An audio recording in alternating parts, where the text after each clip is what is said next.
36 জুলাই এসে শেষ হয়েছে। এই আন্দোলন যারা বুক পেতে দিয়েছিল, বুক পেতে দিয়ে বলেছিল বুকের ভিতরে তুমুল ঝড়, বুক পেতেছি গুলি কর। বুক পেতে দাঁড়িয়েছিল খোলা অস্ত্রের মুখে, গুলির মুখে, সংকোচ করেনি জীবন দিতে। একজন মন্ত্রীকে এক পুলিশ অফিসার তখন বলেছিলেন, স্যার একটা মারি একটাই পড়ে, এরপরে 4 জন দাঁড়িয়ে যায়, 10 জন দাঁড়িয়ে যায়। এটা সেই দেশ। আলহামদুলিল্লাহ আমরা গর্বিত। আল্লাহ তাআলা আমাদের বুকে তুলে উদরে মায়েদের পেটে এই ধরনের বীরের জন্ম দিয়েছেন বাংলাদেশে। আলহামদুলিল্লাহ আমরা আমাদের এই বীর সন্তানদের জন্য গর্বিত। আমাদের অন্তরে তাদের ভালোবাসার একটা বিছানা তৈরি হয়ে গিয়েছে।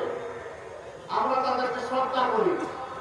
জাতিকে জালিমের অপবাস থেকে মুক্ত করার জন্য তারা যে উদ্যোগ জীবন বাজি রেখে নিয়েছিল, তার জন্য আমরা তাদের কাছে কৃতজ্ঞ। আমরা দোয়া করি আমাদের এই সন্তানদের মতো আরো সন্তানরা যেন ভবিষ্যতে এই দেশের জন্য দাঁড়িয়ে যায়। প্রিয় দেশবাসী, এই দেশটা বিভিন্ন ধর্ম বর্ণের মানুষের। যুগ যুগ ধরে আমরা এখানে শান্তিপূর্ণভাবে সহাবস্থান করে আসছি।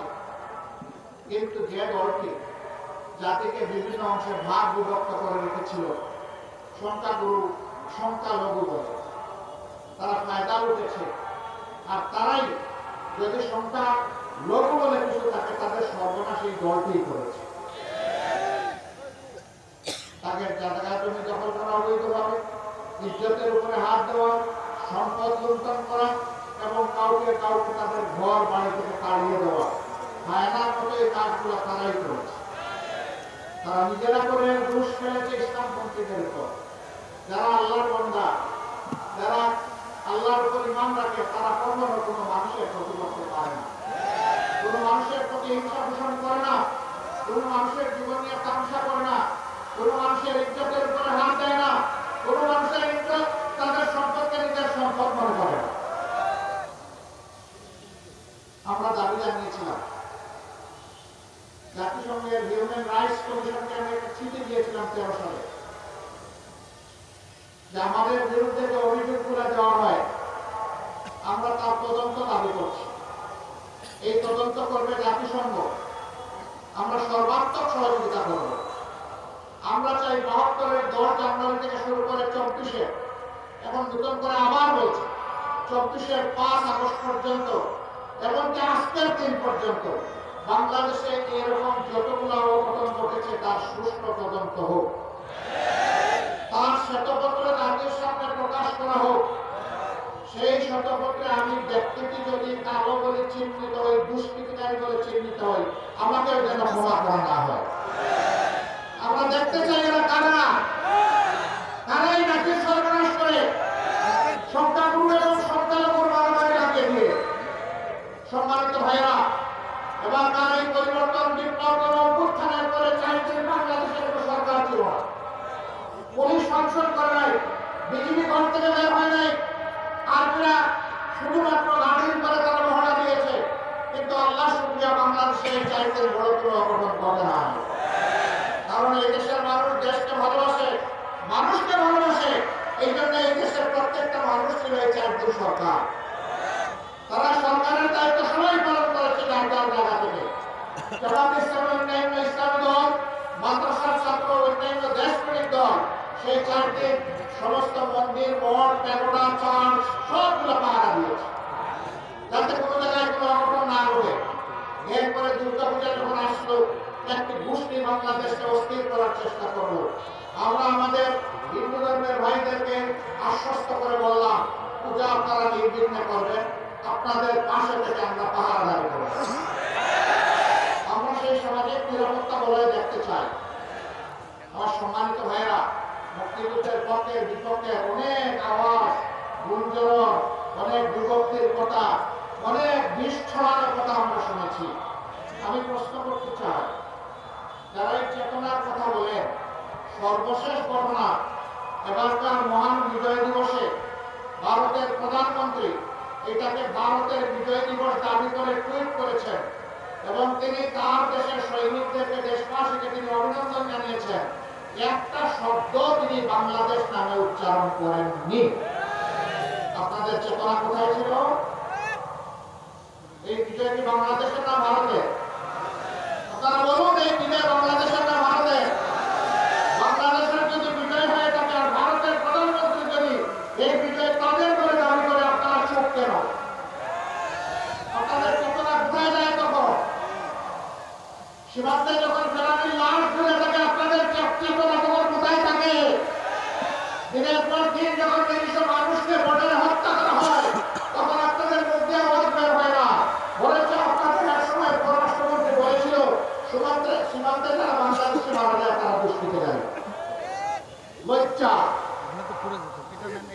জাতীয় লজ্জা। আপনারা এই দেশের মন্ত্রী হয়ে ভিন্ন দেশের গান গান, কারণ আপনাদের মাথা অন্য জায়গায় আপনারা বন্ধ করেছেন।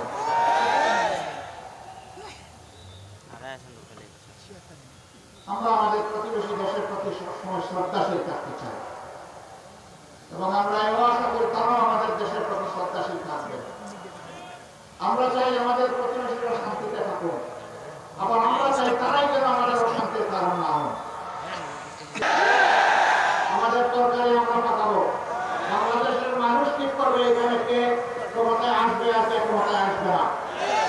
সম্মানিত ভাইরা, তিনটা নির্বাচন গেল, তাদের কার্যকালে তাদের মেয়াদকালে গায়ের জোরে যেভাবেই ক্ষমতায় ছিল, সেই সময়টা এদেশের আপামর জনগণ ভোট দিতে পারেনি। বিশেষ করে এখন যাদের বয়স 26 বছর হয়েছে, তারা তিনটি নির্বাচনে একটা ভোট দেওয়ার সুযোগ পায়নি। কেন? যুব সমাজকে বাদ দিয়ে আমার দেশ চলবে?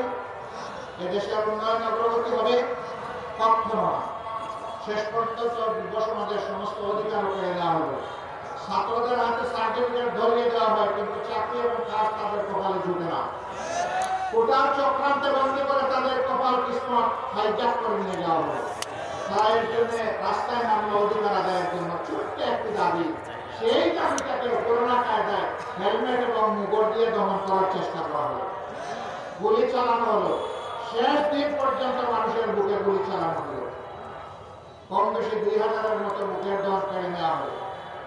আমরা আল্লাহ দরবারে দোয়া করি, আল্লাহ তাদেরকে শহীদ হিসেবে করবে, তাদের পরিবারকে আল্লাহ তাআলা সবার ইখতিয়ার করার তৌফিক দান করবে। 34,000 ছেলে মেয়েকে কঠিন ভাবে আক্রমণ করে আহত করে তাদেরকে পঙ্গু করে দেওয়া হয়েছে। 500-র অধিক দুই চোখে দেখে না, 750-র অধিক এক চোখ হারিয়েছে। 500-র বাইরে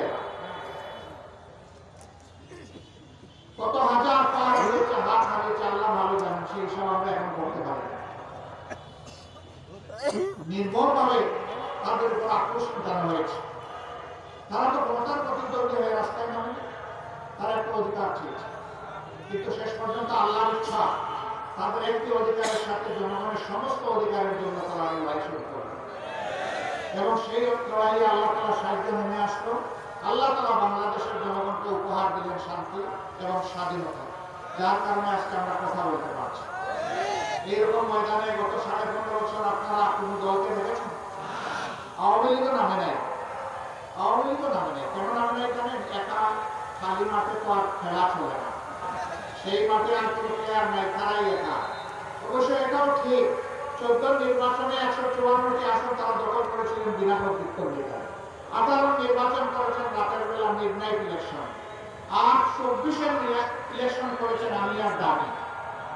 একদিকে আওয়ামী লীগের ক্যান্ডিডেট, আর একদিকে আওয়ামী লীগের নিউট্রাল ক্যান্ডিডেট, স্বতন্ত্র ক্যান্ডিডেট। কি হাস্যস্কর! এই সরকার ছিল দামি সরকার। আলহামদুলিল্লাহ, দামি সরকার হওয়ার কারণে সামান্য একটু ফ্লুতেই উড়ে গেছে সরকার।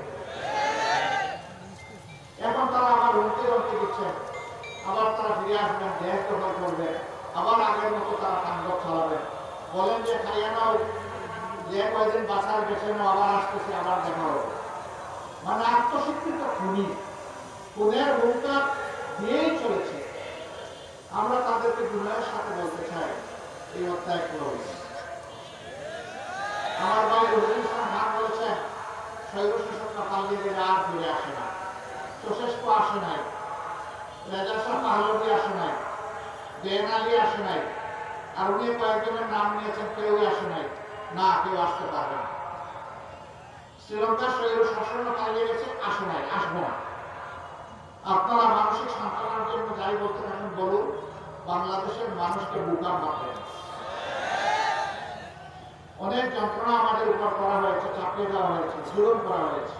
দেশের স্বার্থে আমরা সবগুলো বুকে চেপে এবং দেশটাকে সামনের দিকে সবাই মিলে আমরা এগিয়ে নিতে চাই। আমরা চাই না এই দেশ ভাগ বিভক্ত হোক। আমরা চাই 18 কোটি মানুষের 36 কোটি হাত একত্রিত হোক। সবাই এক হয়ে হিংসা বিদ্বেষ পরিহার করে আমরা সামনে আগাই। তবে এটা ঠিক, যারা খুন করেছেন, গুম করেছেন, যারা লুণ্ঠন করেছেন, চুরি করেছেন, দেশের 26 লক্ষ কোটি টাকা বিদেশে পাচার করেছেন, তাদের বিচার হতে হবে আর ওই টাকাগুলো দেশে ফেরত আনতে হবে। এগুলো জনগণের টাকা, চিরতরে জনগণের কাজে লাগাতে হবে। ঠাকুরগাঁ জেলা, আমি এখানে খবর দিলাম, এটা বাংলাদেশের একটা গুরুত্বপূর্ণ জেলা। এই জেলা বাংলাদেশের উন্নয়নে নিশ্চয়ই অবদান রেখে চলেছে। এই জেলায় উচ্চশিক্ষার কোনো বিদ্যাপীঠ নেই, এখানে কোনো মেডিকেল কলেজ নেই, এখানে কোনো প্রকৌশল কলেজ বা বিশ্ববিদ্যালয় নেই, এখানে কোনো এগ্রিকালচার ইউনিভার্সিটি নাই, এখানে কোনো পাবলিক ইউনিভার্সিটি নেই। এই ঠাকুরগাঁ জেলা বাংলাদেশের অংশ না? যদি অংশ হয় তাকে তাহলে বৈষম্য কেন? এই জেলায় অবশ্যই এই প্রতিষ্ঠানগুলা এই জেলা পাওয়ার হত্যার দাবি রাখে। আমরা অন্তর্বর্তীকালীন সরকারকে বলবো, সব যদি নাও পারেন, আগামী 1 থেকে যদি বড় কোনো প্রকল্প আপনার হাতে নিয়ে থাকেন, ঠাকুরগাঁ যেন ওইটা থেকে বাদ না হয়। অন্তত একটা মেডিকেল কলেজ দিয়ে যাত্রা শুরু করেন, আপনারা শিক্ষার করেন, কার্যক্রম শুরু করেন। বাকি যে সমস্ত ন্যায্য দাবি আছে সেইগুলো পর্যায়ক্রমে দেখতে হবে। আমরা এমন চাই না বাংলাদেশের সম্পদের উন্নয়ন যেখানে এক জেলায় চলে যায় আর বাকি জেলা বঞ্চিত থাকে, এটা আমরা চাই না। আমরা চাই সমতার ভিত্তিতে বাংলাদেশের সকল জেলা তার অধিকার ফিরে পায়। তার জন্য একটা নির্দেশের নিশ্চয়তা বিধান করতে হবে, সেটা হচ্ছে আদালতে ন্যায় বিচার। যদি ন্যায় বিচার কায়েম হয়, অধিকার কাউকে চাইতে হবে না, এটা রাষ্ট্রের দায়িত্ব, যার অধিকার তার ঘরে পৌঁছে দেবে। আল্লাহ যদি আমাদেরকে এমন কোনো সুযোগ দেন, আমি তো দাবি পেশ করলাম, ইনশাল্লাহ আমাদের কাছে আর কোনো দাবি পেশ করা লাগবে না। আমরা ওয়াদাবদ্ধ, আমরা আমাদের সামর্থ্যের ভিতরে সর্বোচ্চ যেটা করা সম্ভব সেটা করবো ইনশাআল্লাহ। অন্য কেউ যদি সরকার গঠন করে, যদি আপনাদের সেই দাবি অপূরণ থেকে যায়, আপনারা যখন দাবি করবেন, আওয়াজ করবেন, আপনাদের হাতের সাথে হাত দিয়ে আমরা আওয়াজ করবো ইনশাআল্লাহ। ওই দাবি আদায়ের জন্য আমরা একাকার হয়ে যাই, তারপরে আমরা দাবি আদায় করে ছাড়বো ইনশাআল্লাহ। সম্মানিত ভাইরা, এটা শুধু ঠাকুরগাঁর জন্য না, সারা বাংলাদেশের জন্য একই দেওয়া উচিত।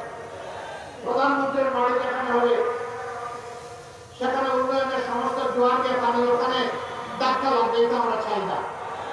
যিনি প্রধানমন্ত্রী হবেন, দেশের প্রত্যেক ইঞ্চি মাটিকে তার সম্মান করতে হবে, প্রত্যেকটি মানুষকে তার সম্মান করা হবে, তবেই তিনি দেশের প্রধানমন্ত্রী হিসেবে বিবেচিত হবেন। মন্ত্রী পরিষদের সদস্যরা কোনো এলাকার প্রতিনিধিত্ব করবেন না, সেই মন্ত্রণালয় সারা বাংলাদেশের তার যত কাজ আছে সব জায়গার প্রতিনিধিত্ব করবে। এইভাবে যদি ইসলামের ভিত্তিতে দেশ করে, ইনশাআল্লাহ এই দেশ আগামীকার বিশ্বে উন্নয়নের একটা রোল মডেল হবে। আমি হাসিনার রোল মডেলের কথা বলছি, যে রোল মডেলের 26 লক্ষ টাকা দেশের বাইরে চুরি করে চলে গেছে, ওইটা না, আমি সত্যিকারের রোল মডেলের কথা বলছি। সেই বাংলাদেশ আমরা করতে চাই। আপনারাও সেই বাংলাদেশ চান?